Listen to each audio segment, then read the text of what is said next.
G'day YouTube, Baubles on a lot here.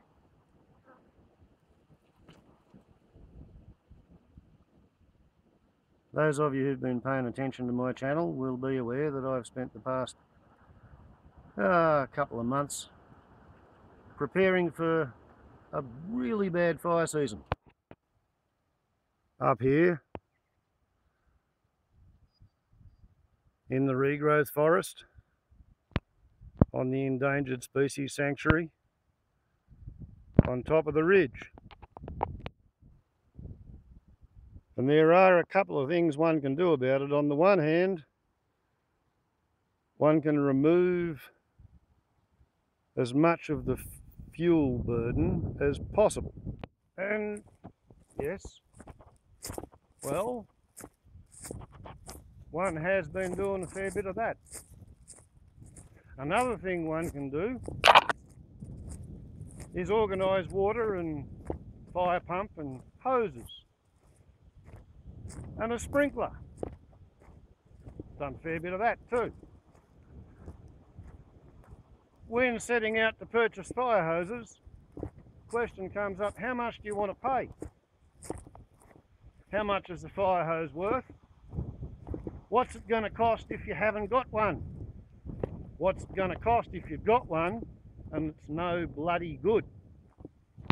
And the reason this is an interesting question is that made up, pretty much allegedly ready to go, your prices range from $2 a metre for 30 metre nylon canvas, nylon lined hoses with Stewart's compatible fittings from criticsl.com, clearly marked in vintage Chinglish as a fire hose, 03 metres, 1 Hickney. The hose comes in a very thin plastic bag. Its fittings are indeed Stewart's compatible, more or less, up to a point. The point is you're going to have to put $1.74 worth of new genuine Stewart's rubber into them, and you're going to have to peel off the electrician's tape and pull off the galvanised steel tie wire, and you're going to have to cut the end off the hose and slit the end and carefully sleeve it, wire it back together and put some different brand new tape on. I've chosen blue because these are for water delivery to my sprinkler.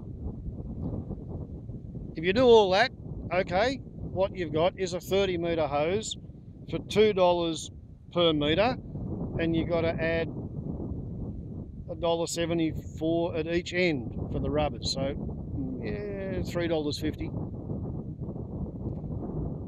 And you've got to spend a little bit of time on it, and it's kind of serviceable, and it's nylon, so it doesn't like being in the sun, so you really only want to use it after the sun's got low on the horizon, otherwise the ultraviolet will upset it. $2 a metre fire hose. If you have a look at the video I posted yesterday, you'll see that they have a very thin waterproof lining over what's indisputably nylon thread woven case, and 1 out of the 3 of them that I bought have this manufacturing fault involving a thin line of waterproof cover, which under pressure blows the little piece of cover out through the weave in the hose and you get pinholes in it. So if you're troubled to put them in the calipers, you'll find that they are only 1 millimetre wall thickness. And in my experience, 1 in 3 of them is going to have a manufacturing defect that causes it to erupt in pinholes as soon as you put it under pressure, while the way they turn up, each one of them is going to have about a 5 to 10 litre per minute leak, where the person who assembled them didn't put a sleeve inside the hose case around the hose tail before they used galvanised tie wire to clamp it together. So yeah, cheap, nasty, but for anybody who's living in a bushfire fuel bomb death trap, and I'm not the only one, believe you me. For anybody who's living in something like this, cheap and nasty fire hoses which you have to work on to fix them, to make them go, and one of them might leak for every 3 of them you buy. Better than no fire hose. Yeah? Better than no fire hose. On the other hand, I have different fingers. If on the one hand we have the $2 per metre Chinesium, at the extreme opposite end of the spectrum we have Crusader hose.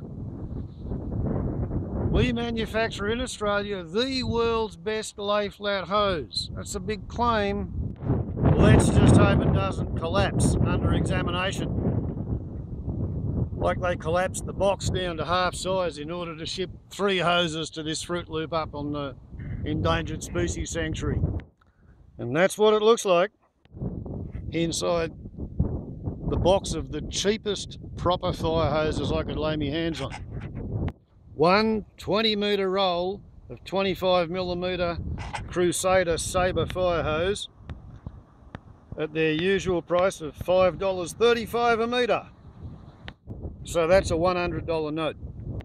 And 2 30-metre rolls of 25mm, and if the new stock is branded all the way along, then the older stock, which was $3.33 a metre instead of $5.33 a metre,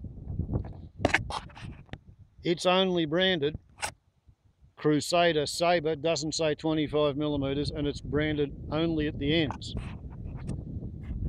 And the other, presumably slightly older stock, it's got no stenciled brandings on it, and it's also slightly discoloured and been sitting on the shelf for a while. $3.33 a metre. So that's $300 for 3 hoses. And then you got to pay GST on top of that, so $330. And then you got to pay $47 freight. So $377 to get it here. And then add in 6 Stort's hose tails at $27.35 at per each. And then those little hose clamps are $2.84 each, so there's going to be 6 of them. So by the time these are ready to actually connect to a pump and a nozzle, we're talking $548 for 3 fire hoses. It's $9 something a metre for the short one, $6 a metre for the 2 long ones, but that's because they're old stock and they're slightly discoloured. Now the eagle-eyed among you will note that the Australian hose for the same length is a lot bigger, and that will be because when we apply the calipers to the Australian hose, pulling it straight off, it turns out to be 2mm wall thickness.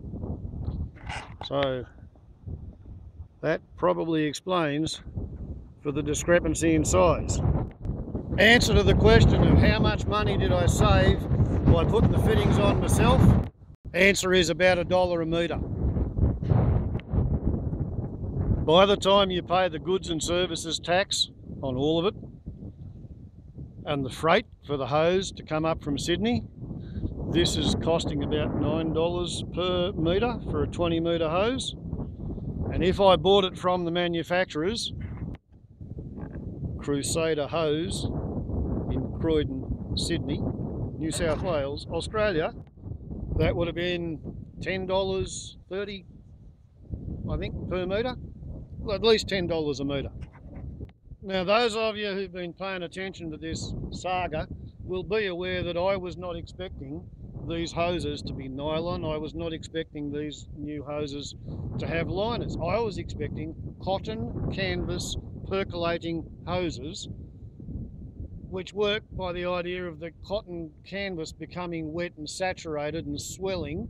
So if a sharp stick tries to poke through it, it swells around the puncture and seals it. And they beat up with moisture, so if you drag them on top of a burning log or a hot ember, they extinguish the log underneath them rather than getting burnt through. That's what I was expecting. That's what fire hoses on fire trucks have been like as long as I've been fighting fire with the Rural Fire Service, which is a long time, you know, since like 1994, 95. Anyway, gradually what's happened is nobody makes cotton canvas hoses anymore. Now they make these. Nylon canvas with a silicone liner, and it reduces friction inside the pipe, so the water goes faster and smoother with less turbulence, so you get more water on the fire. And apparently they still call them a percolating hose because when it gets exposed to heat, that lining suddenly starts to allow water to go through and to water cool the nylon hose so that it doesn't burn through. So the reason it's $9 or $10 a metre, depending on whether you want to fit the ends of it yourself or buy it ready-made, is because it's got an awful lot of technology in there. And the reason those things are cheap is because they're half as thick and they've got nylon liners in a nylon canvas hose, and they don't percolate, except by virtue of the pinholes from the shitty manufacturing and the leaky ends which might wet the whole thing down from the outside. But if you've got your pump on full bore and your nozzle shut off while you're waiting for the next ember, these things are going to piss a lot of water all over the ground and it's never going to go on the fire. So in my opinion, that is the answer to the question of how much is that fire hose in the box there, and how much, which one cost how very much. Made a mess of that, didn't I?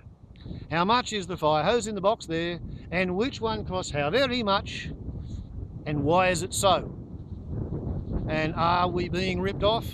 And the answer is probably no. Maybe yes, maybe no, maybe baby, I don't know, but we'll find out if ever these hoses get used in anger.